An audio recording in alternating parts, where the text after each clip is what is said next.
नमस्कार मित्रांनो, तुमचं स्वागत आहे माझ्या युट्यूब चॅनलवर.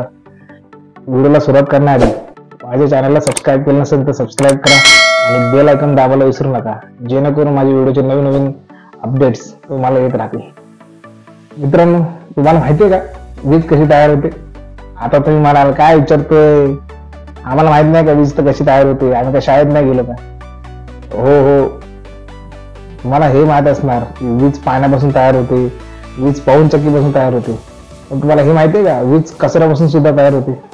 आश्चर्य वाटलं ना? हे खरंय, वीज कचऱ्यापासून सुद्धा तयार होते. ती कशी तयार होते जाणून घ्यायचे ना, तर त्यासाठी एक ऍप आहे. व्हिडिओला स्किप नाही करायचा, व्हिडिओ त्यासाठी तुम्हाला पूर्ण बघायला लागेल. बघणार ना? चला सांगतो. मित्रांनो, आपल्या पुण्यातील पिंपरी चिंचवड महापालिकेने मोशी येथे वेस्ट टू एनर्जी प्रोजेक्ट तयार केला आहे, जेथे कचऱ्यापासून वीज निर्मिती केली जाते. आणि हा प्रकल्प महाराष्ट्रातील पहिला प्रकल्प आहे आणि येथे दिवसाला जवळजवळ 700 टन कचरा रिसायकल केला जातो. म्हणजेच महिन्याला 21,000 टन कचरा रिसायकल केला जातो. आणि मित्रांनो, कचरा रिसायकल करणं सोपं नाही, खूप मेहनत घ्यावी लागते. मित्रांनो, जो कचरा गोळा होतो तो कचरा फर्नेस मध्ये 1000 ते 1100 डिग्री टेम्परेचरवर जाळला जातो. आणि त्या जाळलेल्या कचऱ्यापासून जी हीट तयार होते, त्या हीट पासून बॉयलर मध्ये वाफ तयार केली जाते आणि ती वाफ टर्बाइनला पाठवून वीज तयार केली जाते. आणि ती वीज एका तासाला 14 मेगावॅट तयार होते.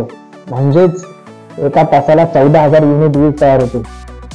आणि हो मित्रांनो, येथे ओला कचरा आणि सुका कचरा सेग्रिगेट केला जातो.